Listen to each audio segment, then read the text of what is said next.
12 del mediodía, bienvenidos a una nueva emisión de Economía al Día de Negocios Dito. Arrancamos con estas disputas comerciales entre Colombia y Ecuador que podrían poner en riesgo 2.744 millones de dólares, que es la cifra a la que equivale el comercio bilateral entre ambas naciones. Todo esto ante la decisión de Ecuador de poner un gravamen de 30% a las exportaciones en Colombia, lo que desató una respuesta similar de nuestro país desde esta madrugada. En medio de esta noticia también hay una cifra importante y son esas 56.000 toneladas de azúcar en promedio que Colombia exporta a Ecuador. Desde Azocaña se hace un llamado a acudir a la diplomacia, teniendo en cuenta la importancia para el mercado ecuatoriano de esta industria. Y finalmente, hablaremos de la atención de más de 11 millones de pacientes que estarían en vilo por esa propuesta del presidente Gustavo Petro de liquidar a la nueva EPS, una de las empresas de salud intervenidas en el país y también hay que decir la EPS más grande de Colombia. Esto y más noticias en Economía al Día. Iniciamos esta misión hablando de los detalles de esa guerra arancelaria que se lleva a cabo entre Colombia y Ecuador. Recordemos que ambas naciones, como lo comentábamos al inicio, se aplicaron una tarifa de 30% para sus respectivas exportaciones, con Ecuador anunciando esta medida desde ayer en la tarde, impactando principalmente a productos como energía eléctrica, azúcar de caña, café y artículos de plástico. Para poner en contexto las relaciones internacionales entre ambas naciones, hay que mencionar que el comercio bilateral entre Colombia y Ecuador alcanzó 2.744 millones de dólares en 2024. Y en materia de exportaciones, esas cifras llegaron a 1.920 millones de dólares de Colombia a Ecuador y a 824 millones de dólares de Ecuador a Colombia, esto también en 2024. La respuesta de Colombia a Ecuador que se conoció esta madrugada fue un gravamen de 30% también para 20 productos específicamente que Ecuador exporta a nuestro país. Entre los que más destacan en ese pool de productos están los mariscos, el arroz, el cacao o el aceite de palma. Hay que decir que las exportaciones de Ecuador hacia Colombia en los 20 productos que serán objeto de esa medida, según informó el Ministerio de Comercio esta mañana, ascienden a aproximadamente 250 millones de dólares. Para analizar el impacto económico de esta batalla arancelaria entre Colombia y Ecuador, nos conectamos a esta hora con Ángela María Orozco, exministra de Comercio. Doctora Orozco, bienvenida a Economía al Día de Negocios Dito. Buenos días para ti y para todos tus televidentes. Doctora Orozco, viendo la importancia que tiene Ecuador como socio estratégico de Colombia en varios productos, sobre todo en el tema de energía eléctrica, es curioso ver estos movimientos. ¿Cómo explicar a los usuarios esto que está ocurriendo en este momento? Pues miren, esto es consecuencia del nuevo orden económico internacional. Lo que dijo el primer ministro de Canadá en Davos es cierto. El multilateralismo como lo conocíamos, digamos, no está jugando. Y volvimos a medidas unilaterales de los países. Ahora, yo también tendría que decir que aquí, en el caso de Colombia y Ecuador, somos totalmente codependientes en muchos temas. Y creo que esta medida, de alguna manera, obedece a razones netamente políticas. Y probablemente obedece a razones políticas internas de Ecuador, más que pensar quién lo influenció o no. También pensar que siempre encontrar un culpable de los problemas le sirve a los presidentes de los países. Ahora, lo que uno los invitaría a reflexionar es entender cómo tenemos una codependencia como país, cómo Ecuador es el sexto destino exportador de Colombia, pero sobre todo es el segundo destino de exportaciones no mineroenergéticas, es decir, que no dependen del boom, que realmente son el sector manufacturero, que son la economía formal, que son los que generan mejores empleos en toda la economía colombiana. Y evidentemente se están poniendo en riesgo. Igualmente, para Ecuador es increíble que tomara esa decisión sin evaluar el impacto que podía tener, sobre todo en la dependencia energética que tiene de Colombia para solucionar sus problemas ocasionales, cuando las hidroeléctricas, obviamente, cuando no hay lluvias, cuando, digamos, su sistema hidroeléctrico falla y que de alguna manera, de una manera transversal estaría afectando su economía como un todo. Yo lo que invitaría es a que ambos presidentes vuelvan a ver el discurso del primer ministro canadiense, donde habla de hay que entender cómo el mundo va cambiando, pero también podemos crear un mundo mejor teniendo, obviamente, principios, pero también siendo prácticos. Y aquí yo diría que antes de entrar en esas medidas retaliatorias que pueden seguir aumentando y que va a afectar las economías de ambos países, debería haber una conversación, porque pues yo creo que ambos tienen razones políticas internas y si uno mira antecedentes, evidentemente el narcotráfico, Ecuador hoy vive una situación de orden público muy grave debido al narcotráfico. Eso tiene orígenes que van más allá de Colombia, pero obviamente Colombia contribuye. Eso viene desde atrás, desde cuando decidieron un presidente anterior sacar la base de Estados Unidos en Manta. Luego, como de alguna manera ver que la logística hacía que el procesamiento de la cocaína en Ecuador fuera más sencillo y sale por el sur del país hacia allá para ser procesada allá, porque tiene una logística más fácil que la que pueda tener en Colombia. Y obviamente la falta de cooperación de control del narcotráfico en frontera afecta a ambos países. Y creo que ambos países están en un momento y en un momento de su historia donde el narcotráfico está poniendo en riesgo la seguridad de ambos países y eso debería formar parte de la conversación práctica que tengan los dos presidentes. Eso es lo que yo podría decir. Una conversación que por supuesto también debe tener en cuenta los factores en los que una economía depende de la otra. En el caso puntual de Ecuador, vemos el tema de la energía eléctrica, vemos el tema de los plásticos, pues Ecuador no tiene cómo producirlos y en algunos productos puntuales Colombia es uno de los 3 primeros socios de ese país en esta materia. Entonces, ¿cómo lograr que esos dos presidentes, que Gustavo Petro y que Daniel Noboa, logren atender estas recomendaciones y estos análisis de la necesidad de conversar, sobre todo en los puntos donde sus economías dependen directamente una de la otra? Pues yo creo que es sobre todo teniendo en cuenta el daño que le pueden hacer a esas economías legales de ambos países. O sea, por razones políticas internas de cada uno, y obviamente aquí empezó Ecuador el proceso, no dimensionaron cómo pueden afectar lo que realmente va a sacar adelante estos dos países, que es su economía legal. Estas medidas lo que están es afectando y van a tener unas consecuencias de mediano y largo plazo en las empresas legales de ambos países y dependemos de ellas para sacar a los países adelante. Yo creo que, como digo, los invitaría a ambos a ver el discurso del primer ministro canadiense, porque creo que esa invitación a ser realista, de alguna manera honrar sus principios, pero también ser prácticos, entendiendo que en algunos casos somos codependientes, es muy importante. Importante, por supuesto, para lo que pueda venir a futuro y que esperemos no escale este tipo de retaliaciones. Ángela María Orozco, exministra de Comercio, un gusto tenerla aquí en Economía al Día de Negocios, Dito. Muchísimas gracias y buen día para todos. Buen día para usted también, doctora Orozco. Continuamos hablando de esas industrias que se verían principalmente afectadas por esta guerra comercial que apenas inicia entre Colombia y Ecuador. Esta mañana hablábamos de la energía, hablábamos de los plásticos. Es el turno de la industria de la caña de azúcar en Colombia, que por cuenta de ese arancel de 30% se vería bastante impactada. De acuerdo con cifras de Asocaña entre el 2023 y el 2025, Ecuador fue el quinto socio comercial del sector. En promedio se exportaron durante este periodo unas 56.000 toneladas anuales desde Colombia hacia el vecino país.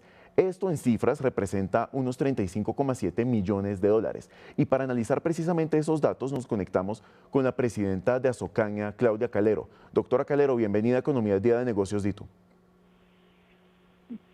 Buenas tardes a todos, gracias por este espacio y un saludo muy especial a la mesa de trabajo y a los que nos están escuchando.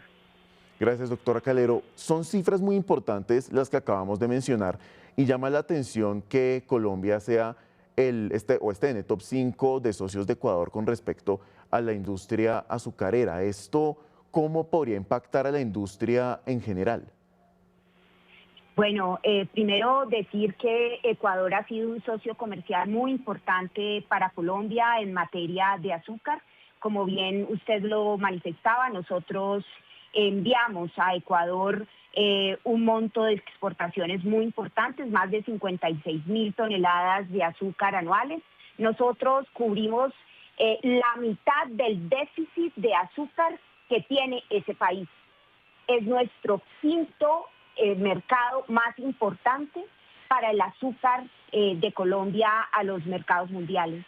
Por lo tanto, esto para nosotros es muy importante porque nosotros no tenemos un mercado alternativo al que podamos acceder con las cantidades que hoy enviamos a Ecuador, con estos beneficios arancelarios que otorga la CAN y por supuesto también por la cercanía que tiene ese país respecto de Colombia.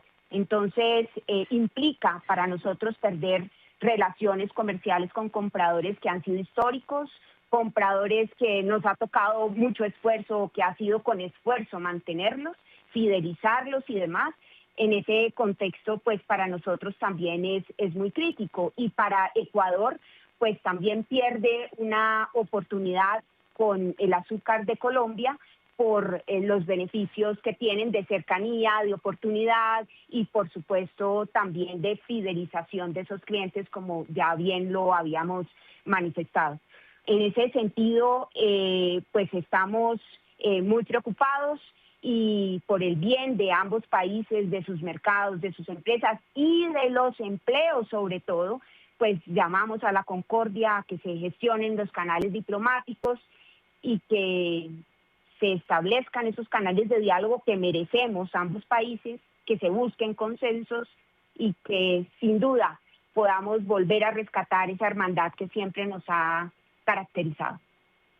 Y esto, por supuesto, afecta también a la economía de las regiones de Colombia. Por ejemplo, el Valle del Cauca, que es conocida a nivel nacional por su azúcar como producto insignia. Vemos que el Valle del Cauca puntualmente estaría perdiendo un poco más de 300 millones de dólares con esta pérdida de relaciones o con esta guerra comercial, y con el azúcar como producto insignia del Valle del Cauca pues estaría viendo esas afectaciones. ¿Cómo hablar de las regiones y cómo decirles pues que este temporal pues está ocurriendo y cómo darles a entender un poco ese contexto de lo que está pasando?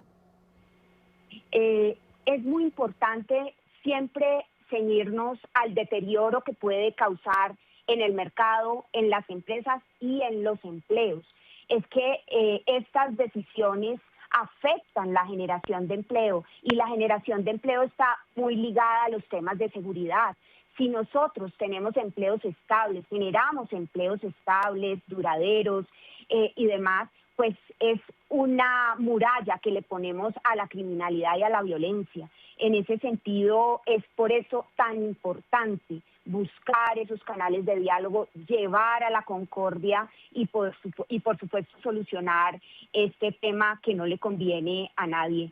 Es necesario también decir, y me permito aprovechar este espacio para indicarles que ese 30% del arancel lo que va a hacer es a encarecer el producto, el precio interno en Ecuador, y esto llevará a que se busquen otros proveedores del azúcar en este caso. Por ejemplo, podría llegar Perú y Bolivia, que en este caso tienen también arancel cero por estar en la CAN.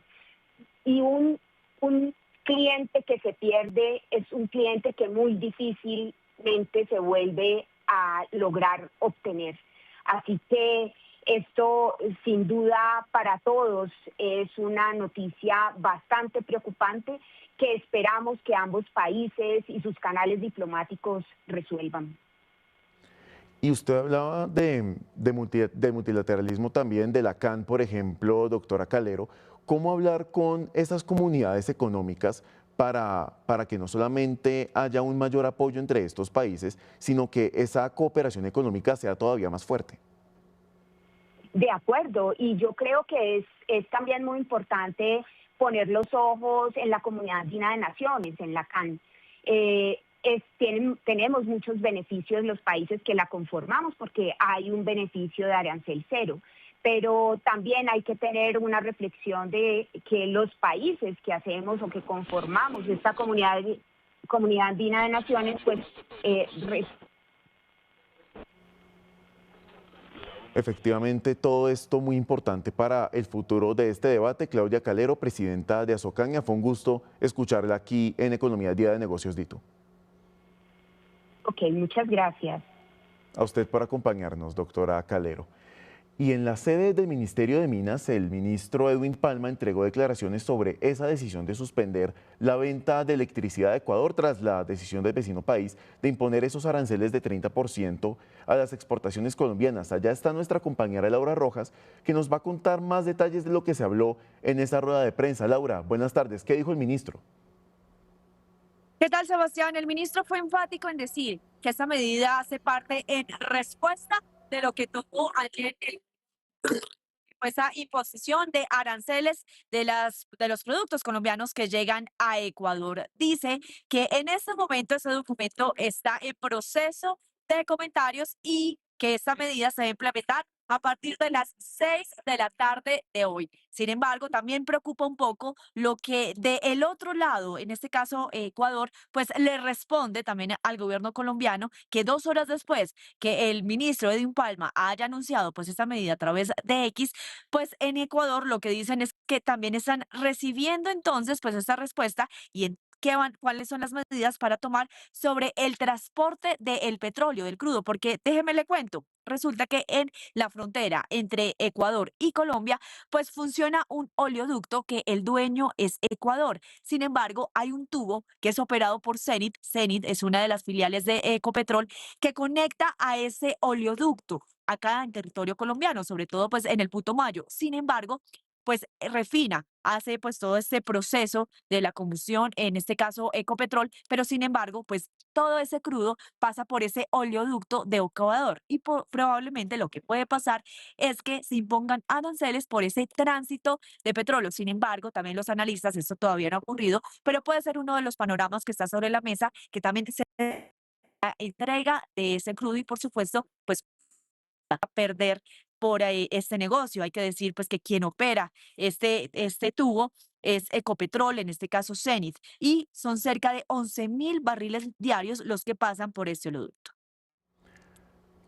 Datos muy importantes esos que usted nos comenta, Laura, y que nos dan mucho contexto de lo que puede pasar con esa relación de Colombia y Ecuador en materia energética. Gracias por acompañarnos a esta hora, Laura.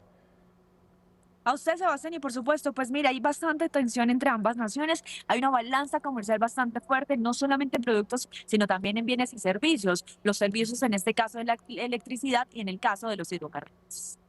Así es, Laura, muchas gracias por esa ampliación. Continuamos con otros temas porque Asobancaria acaba de hacer una advertencia muy importante sobre la inflación en Colombia. Lo que comenta esta agremiación es que podría aumentar 2,3 puntos en el 2026 y cerrar en 6,7. Todo esto a causa del fuerte aumento del salario mínimo de 23,7%, así como la persistencia del gasto fiscal y el mayor consumo interno. Todos estos factores mantendrían los precios lejos de la meta del Banco de la República por sexto año consecutivo.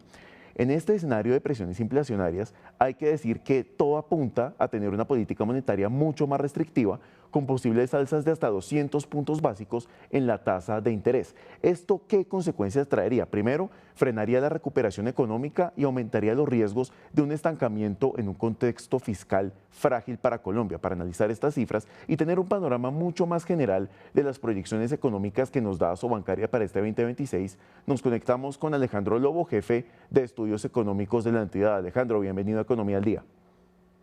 Hola, muchas gracias por la invitación. Alejandro, este contexto macroeconómico podría llevarnos a una política monetaria contracíclica como la que veíamos hace 6 años en la pandemia de COVID-19. La realidad de la economía hoy es muy distinta a la de pandemia. Tristemente, por el contexto que vivimos, tendríamos todo lo contrario. No vamos a tener una política monetaria capaz de jalonar el crecimiento económico, sino vamos a tener todo lo contrario. Nosotros antes de diciembre estamos previendo que la política monetaria cerrara en este año 9,25. Ustedes han podido relacionarse mucho más con el nuevo contexto, decreto de emergencia, salario mínimo, pero muchos otros elementos que nos llevaron a revisar nuestras proyecciones hasta el 11,25%. Muy por el contrario de lo que uno esperaría, la política monetaria no va a ayudar al crecimiento económico, sino lo va a frenar este año. Otra vez en una reacción normal frente al nuevo escenario inflacionario que puede esperar Colombia para el 2026. Y ese escenario inflacionario es precisamente lo siguiente que le iba a preguntar. Ustedes hablan de 6,7%. Hace algunos días hablábamos con el exministro José Antonio Campo que hablaba de un 7%, que son cifras muy superiores a ese 5,1% que tenemos actualmente. Esa subida, ¿qué tan progresiva o qué tan inmediata podría ser según esos análisis que ustedes tienen? De hecho, lo que esperamos nosotros es que sea elevado en este primer semestre del año. Y la lógica de esto es bastante sencilla. Todos los elementos que vienen indexados o las expectativas de los principales agentes que se ajustan rápidamente ante esta realidad del incremento del salario mínimo en 23,7% se van a ver sobre todo en el primer semestre del año. Va a ser una aceleración en esta primera mitad del año y una subida mucho más leve hacia finales de año, llegando otra vez a lo que nosotros esperamos que sea un 6,7% hacia final de año. Otra vez uno puede mirar el rango de los analistas, algunos están en 7,1, otros están más hacia el rango de 6,4%. Nosotros estamos esperando un 6,7%, muy en línea con lo que se ha visto en otros momentos de la historia de aumentos bastante fuertes del salario mínimo por encima de criterios técnicos. Alejandro, ustedes también mencionan el tema fiscal y recordemos que ahí el Comité Autónomo de la Regla Fiscal hablaba de un posible aumento de 5,3 billones en el déficit fiscal para el 2026. Eso ustedes también lo contemplaron dentro del análisis. ¿Qué tanto impacto podría tener en esta coyuntura? Hay varios impactos que están derivándose del aumento del gasto público en los últimos meses y en el último año uno lo podría también mencionar. El incremento fuerte del consumo de gobierno, un déficit de 7,1% según el marco fiscal, seguramente cerrará muy cercano a esa cifra, pero lo que refleja es un gasto público desbordado, muy lejano de lo que sería una época normal o lo que nosotros podríamos esperar en un año común y corriente. Pandemia es la única referencia medianamente cercana del nivel de déficit actual que está viviendo el país. Y lo complicado que vemos este año es que la realidad no va a ser muy distinta. Estamos hablando de 7,2% para cierre del 25, para el 26 estamos hablando de 6,7%. Tras un gasto público desbordado, también como consecuencia de lo que pasó con la regla fiscal, con la suspensión de la regla fiscal, que le quitó los límites al gobierno para un gasto público razonable, tanto el año pasado como lo que va a pasar en el 2026. Un escenario importante para analizar a futuro. Alejandro Lobo, jefe de estudios económicos de Asobancaria, gracias por acompañarnos en Economía al Día. A ustedes por la invitación. Gracias. Pasamos ahora a hablar de la Asociación Colombiana de Empresas de Tecnología e Innovación Financiera Colombia FinTech, que expresó su preocupación frente al proyecto de decreto presentado por el Ministerio de las TIC que busca modernizar los servicios postales de pago en Colombia. La entidad alertó que 4 riesgos son inminentes a la hora de permitir esta captación. Al no regirse bajo los estándares del sector financiero, se facilitarían actividades delictivas permitiendo mover dinero sin los controles de seguridad. Los usuarios no tendrían seguro de depósito Fogafín y habría operadores compitiendo como bancos, pero sin sus costos regulatorios. Para entender un poco más todo este panorama, nos conectamos con Gabriel Santos, presidente ejecutivo de Colombia FinTech. Gabriel, bienvenido a Economía al Día. Hola, muchísimas gracias por tenernos en cuenta y un gusto por estar acá conversando con ustedes. Gabriel, todos estos factores que acabamos de mencionar son, por supuesto, delicados para el sector financiero. ¿Qué tan grave pinta este panorama? Pues la verdad es que es gravísimo y si me permiten ofrecerles un contexto, es tan grave que no es nuevo. Esta es quizás la 7ª vez que desde el Ministerio de las TIC se propone una regulación. En las otras 6 veces hemos visto a gobiernos de distintas ideologías de parársele en la raya para que esto no saliera. Siempre la Superintendencia Financiera, la URF, el Banco de la República y el Ministerio de Hacienda se han pronunciado en contra de una manera muy vehemente de este tipo de regulación. Y con muchísima preocupación vemos que a pesar de que en este mismo gobierno, en el año 2023, se rechazó esta misma regulación, pues como en ese momento de salida están tratando, digamos, de quizás con muchísimo afán sacar una regulación que a todas luces sería increíblemente preocupante. ¿Y por qué? Lo decimos un poco en nuestros postulados. Lo que se está pretendiendo es permitirle a los operadores postales tener una cuenta postal que para todos los efectos prácticos sería exactamente igual que una cuenta de depósito electrónico, sin ninguna de la regulación que viene atada depósitos electrónicos. Recordemos que no hay nada más importante para el Estado colombiano que el ahorro de los colombianos.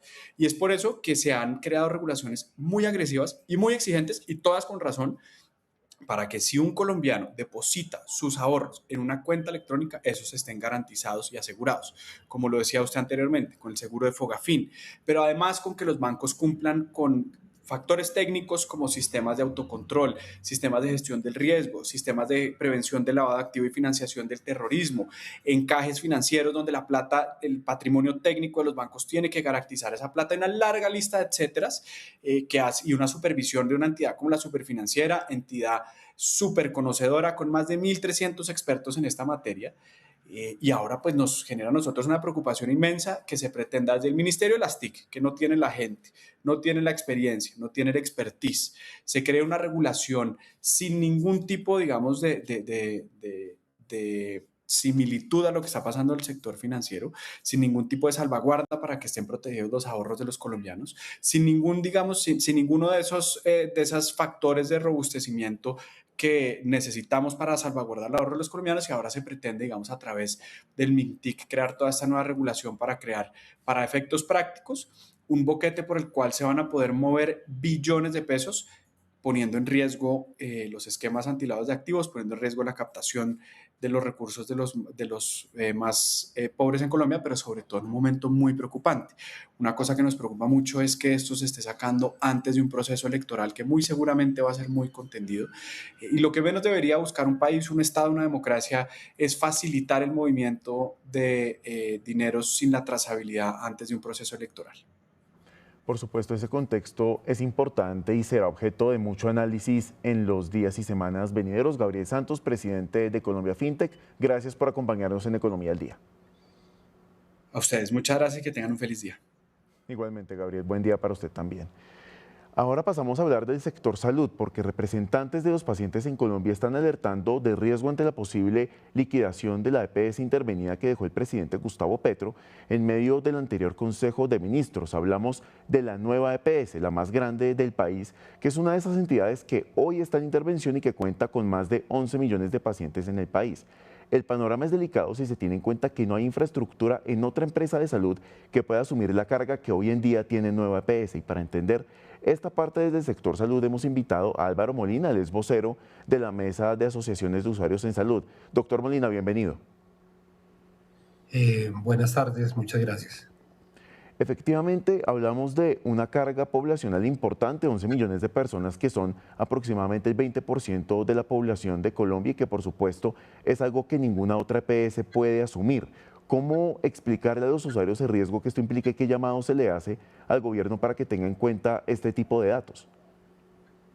Bueno, lo primero es que hoy usuarios y pacientes y el talento humano en salud venimos padeciendo una grave crisis humanitaria. Digamos, hoy la situación es crítica. Decisiones como las enunciadas de una liquidación, no solo de la nueva EPS, sino se habló en general de liquidación de las EPS, pues lo único que puede generar es un mayor pánico y un agravamiento de esta crisis humanitaria. No es solo, como usted lo menciona, que liquiden la nueva EPS y qué pasa con 11.500.000 usuarios colombianos que hoy no reciben sus servicios de manera adecuada, pero hay otras 7 EPS intervenidas que su situación sigue siendo igual de crítica. Entonces, ¿qué va a pasar con ellos? Hoy el problema es estructural y estructuralmente se debe resolver. Nosotros hemos dicho que frente a una crisis humanitaria como la que estamos viviendo, la única solución es un acuerdo humanitario entre todos los actores del sistema. ¿Y en qué debe consistir ese acuerdo, doctor Molina? Quisiera que me precisara un poco esos conceptos, esos apartes que debería tener ese acuerdo en pro de los pacientes principalmente. Bueno, lo primero que uno debería decir es que hay unas órdenes judiciales, hay instancias judiciales que ya han determinado cuáles son los pasos a seguir para tratar de mitigar el impacto desde el punto de vista financiero. Pero aquí se han cerrado hospitales, se han dejado de entregar medicamentos y requerimos en que todos los actores del sistema de una manera armónica y sincrónica actuemos y pensemos en cómo vamos a resolver esto. Hoy el país está abocado a una crisis fiscal, ¿cierto? Hay un tema de caja, es decir, entre todos debemos buscar la salida a estas dificultades, pero lo que no puede pasar es que hoy las soluciones que se planteen sean gasolina para agravar esta crisis. Hoy quienes estamos llorando somos usuarios y pacientes que no encontramos una oportunidad de cita o el prestador que me venía atendiendo tuvo que cerrar porque no le pagaron o no me están entregando el medicamento. Hoy quienes lloran son aquellos pacientes de enfermedades de alto costo, de enfermedades catastróficas, pacientes oncológicos o trasplantados a quienes no les están entregando el medicamento. Están llorando los trabajadores de la salud a quienes no les están pagando, quienes no tienen cómo hacer un mercado en sus casas. Y tristemente están llorando centenares de familias hoy en algunas funerarias del país porque sus pacientes, sus familiares murieron. Todos vamos a morir, indiscutiblemente, esa es una realidad, pero las condiciones de muerte son una responsabilidad y hoy están muriendo muchos colombianos porque no están recibiendo su medicamento a tiempo, porque no están recibiendo su tratamiento a tiempo. ¿Y qué decirle precisamente a los prestadores de estos servicios, a los que suministran medicamentos, a los que suministran los tratamientos? ¿Cómo hacerles un llamado para cooperar dentro de todo este panorama? Entendemos que la prestación del servicio viene siendo muy presionada por la falta de liquidez y flujo de recursos. Eso como pacientes y usuarios lo reconocemos. Y reconocemos también de ellos que han tratado de prestar sus servicios, que hoy todavía podemos encontrar alguna unidad de urgencias que nos atienda pese a la alta congestión que tengamos.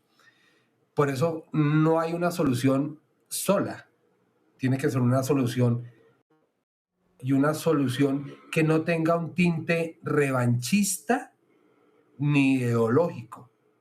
Lo que tenemos en juego en este momento es la vida de los colombianos y la calidad de vida de los colombianos. Y eso nomás debería llevarnos a un acuerdo humanitario, un acuerdo nacional, de cara al país, con transparencia. Pero está demostrado que en la liquidación lo único que sería es gasolina para agravar la situación. No entendemos cómo o liquidan la nueva EPS o liquidan las otras EPS y le pasan usuarios a la nueva EPS.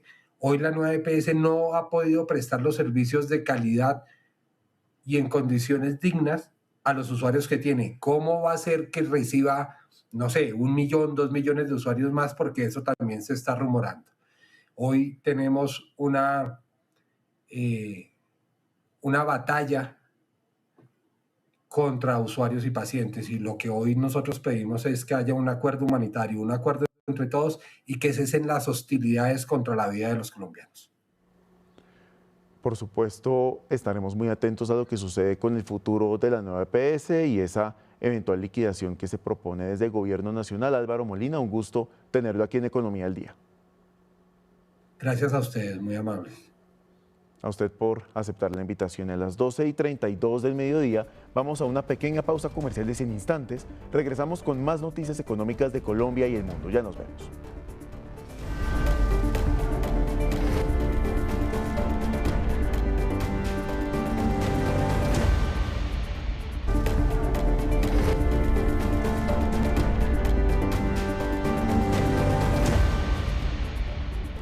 (12:35 del mediodía). Gracias por seguir con nosotros en Economía al Día de Negocios DITU.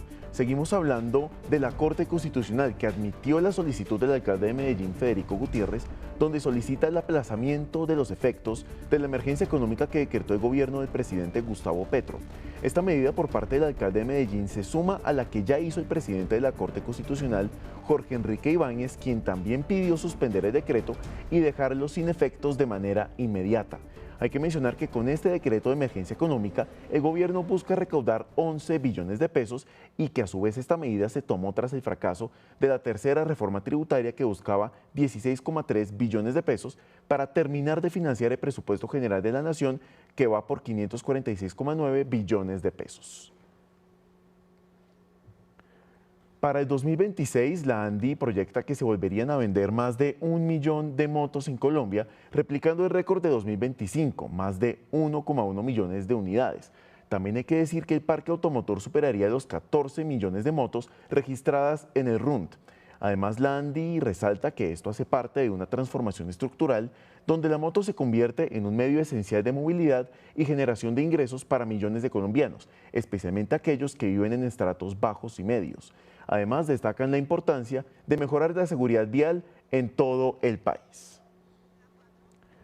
Ahora vamos a retomar la conversación sobre nuestro tema principal del día, ese anuncio de Ecuador de imponer un arancel del 30% a productos colombianos a partir del 1 de febrero del 2026, citando falta de cooperación en seguridad. Colombia horas después respondió aplicando ese mismo arancel del 30% a 20 productos ecuatorianos y al mismo tiempo suspendiendo la venta de energía eléctrica. Esto en una escalada comercial que amenaza el intercambio bilateral entre ambos países. Para seguir ampliando todo este contexto, nos conectamos a esta hora con Freddy Ceballos Bustamante, presidente de la Cámara de Comercio Colombo-Ecuatoriana. Presidente, buenos días y bienvenido a Economía del Día. Buenos días y muchas gracias. Presidente, quisiera preguntarle puntualmente qué tanto puede llegar a escalar esta situación viendo lo rápido que ha respondido Colombia ante esta situación. Esperemos que luego de la invitación que ha hecho desde Cancillería de Colombia hacia propiamente el gobierno ecuatoriano se pueda llegar a tener una negociación, a que podamos sentarnos como países y llegar a identificar cuáles son los temas puntualmente requeridos por cada una de las partes y sobre eso tomar acciones y evitar esta lucha, esta pelea arancelaria que lo único que está generando y va a generar a partir de febrero, a pesar que, insisto, ya la está generando, un desgaste económico para cada una de las economías.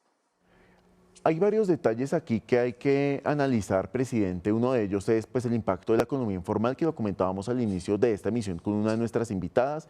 También hay que analizar el hecho de que hay algunos productos de la economía ecuatoriana o servicios en la economía ecuatoriana que dependían en gran medida o en un poco menor medida de esas exportaciones colombianas que hoy serían sujeto de aranceles. Entonces, ¿cómo entender un poco esa lógica de esta aplicación de gravámenes desde el gobierno ecuatoriano, viendo que hay productos colombianos que llegan a Ecuador que son vitales para el buen funcionamiento de la economía ecuatoriana?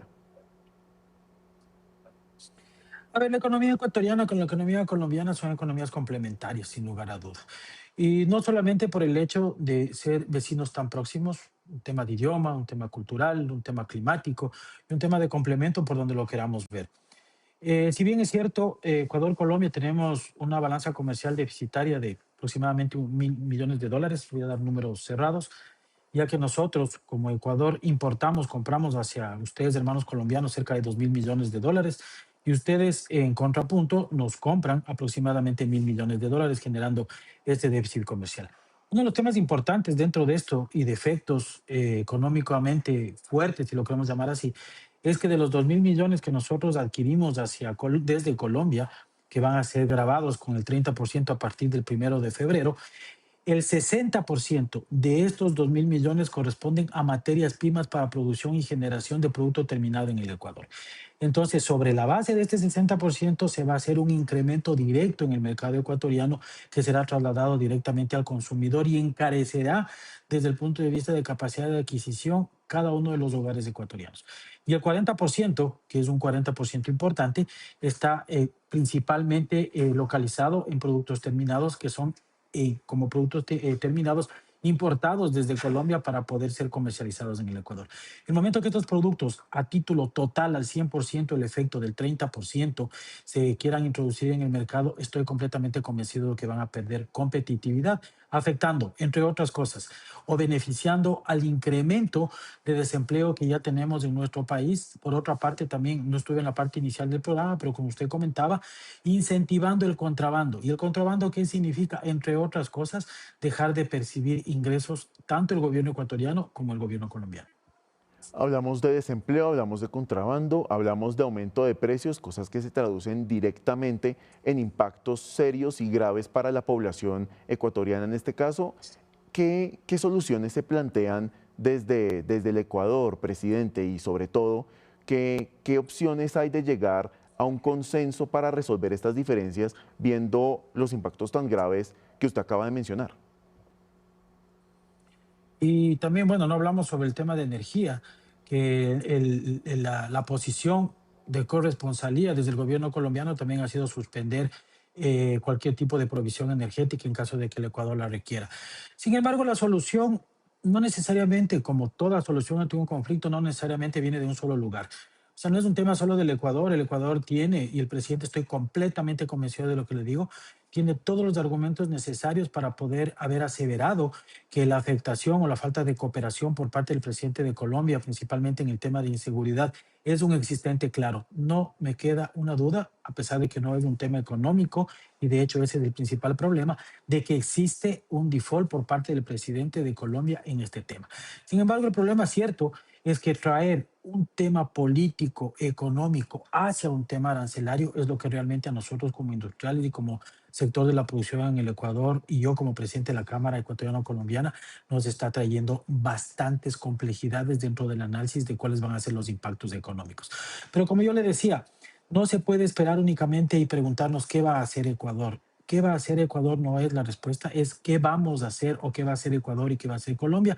Y la respuesta es sentarse, charlar desde aspectos diplomáticos. Cada uno tendrá una hoja de ruta y una hoja de requerimientos que dentro de un consenso desde el punto de vista ahí sí militar y de seguridad nacional, porque recuerde que la frontera tiene dos lados.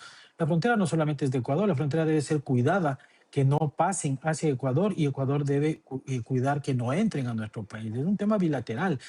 No quiero entrar en detalles porque no es mi tema. Sin embargo, desde el gobierno de Colombia, si es que es el caso, y desde el gobierno de Ecuador, si es que es el caso, debemos ponernos la mano en el pecho, mirarnos al espejo y saber cuáles son, qué es lo que nos falta para verdaderamente llegar a un control cierto de la frontera y que no sea un solo lado de la frontera, es decir, en este caso Ecuador, como bien lo ha manifestado el presidente de la República, que seamos los que ponemos los recursos e inclusive lastimosamente las vidas humanas de nuestros soldados ecuatorianos para poder defender este paso y que no se incremente el nivel de inseguridad en nuestro país. Lo digo esto bajo beneficio de inventario, porque es importante, como le digo, que las dos partes se sienten, analicen y revisen con toda la sinceridad, altura y madurez de qué es lo que nos está faltando. Pero para que alguien pueda conversar y llegar a un consenso, tienen que haber dos lados, no solo el del Ecuador. Y precisamente ese consenso y esa charla entre Ecuador y Colombia debe darse en esos aspectos de seguridad que usted comentaba y también teniendo en cuenta que el contrabando influye dentro de este panorama y que fue uno de los puntos que abordamos hace un rato, presidente, en ese punto específico del contrabando y de cómo afecta a las fronteras de Colombia y Ecuador, ¿cuál debe ser ese factor clave de análisis? ¿Dónde está la necesidad principal de ambas naciones? La necesidad siempre será soportar esta línea imaginaria, considerando cuáles son los beneficios particulares de cada uno de los países. Y no estoy hablando ni siquiera de un tráfico ilícito o de GDO o de todos estos esquemas que atentan con nuestra seguridad. Inclusive estoy hablando de inicio de cada uno de los efectos existentes en las economías individuales de cada uno de los países, porque el contrabando, a más de todo lo que acabo de comentar, afecta directamente a la parte impositiva, a la parte salarial, a la parte de incremento o no incremento del empleo. O sea, el tema de una frontera que debe ser controlada desde inicio hasta el final por cada una de las partes es un tema que se lo debe tratar con toda la responsabilidad y principalmente compromiso, dejando de lado apasionamientos políticos y mucho menos incluir dentro de esto, me voy un poco desde la reacción inicial unilateral desde el Ecuador. Sin embargo, tampoco incluyendo sanciones económicas, comerciales sobre la base de un relacionamiento, en este caso de seguridad o de falta de seguridad. Efectivamente, Freddy Ceballos Bustamante, presidente de la Cámara de Comercio Colombo-Ecuatoriana, un gusto haberlo tenido aquí en Economía al Día de Negocios, Dito. El gusto es completamente mío. Yo les envío un abrazo caluroso y respetuoso a todos ustedes, hermanos colombianos, con la seguridad de que esto también pasará. Les mando un abrazo. Buenas tardes. Gracias. Igualmente, doctor Ceballos. Para continuar hablando de este tema, nuestro tema del día, esos aranceles de Ecuador a Colombia y la respuesta similar por parte del Gobierno Nacional, contactamos a esta hora a José Fernando Amezquita, gerente regional de Analdex, que nos puede ampliar el panorama de esas consecuencias por esta movida económica y política. Bienvenido. Muchas muchas gracias por la oportunidad y por supuesto un saludo a los televidentes hoy en este programa. Doctor José Fernando, en medio de todo este contexto con los temas que ya hemos hablado, que ya hemos analizado, allá en la región puntualmente, ¿qué es lo que se está viendo? ¿Cómo es esa afectación que hay ahora? Bueno, por supuesto el clima es de preocupación. Las relaciones que Colombia ha tenido con la hermana República del Ecuador en lo comercial han sido relaciones muy cercanas. Por darles unos datos, las exportaciones hacia el mercado del Ecuador han crecido en un 6% sostenido durante 2025. Hemos llegado a posicionar cerca de 350 millones de dólares de productos colombianos, precisamente del suroccidente colombiano y del Valle del Cauca, Cauca y Nariño hacia esta economía. Se ven o se prevén afectaciones principalmente en manufacturas, en la cadena alimenticia de dulces, también en el azúcar. Ya hemos estado exportando bienes transformados como conductores eléctricos para motores de combustión, tarjetas inteligentes, cristalería. Hemos exportado también bienes de aseo, productos de aseo personal y también preparaciones alimenticias diversas y preparaciones cosméticas. Como también hemos incrementado nuestra capacidad de exportar química básica y farmacéuticos. Entonces es un golpe muy fuerte que se siente. No es la vía establecer mecanismos que limiten el comercio exterior entre las naciones. El golpe es fuerte porque pues ya los exportadores vienen enfrentando diferentes situaciones en el suroccidente y también en todo el país, asociadas a la seguridad, asociadas a un dólar que ha venido reduciéndose, un peso que se viene revaluando, pero también diferentes aspectos logísticos que limitan la internacionalización de la oferta colombiana hacia la República del Ecuador, bloqueos en la vía panamericana, bloqueos en la vía que conduce al puerto de Buenaventura, que es nuestro principal puerto de comercio exterior en el Pacífico. Entonces la situación se vuelve compleja.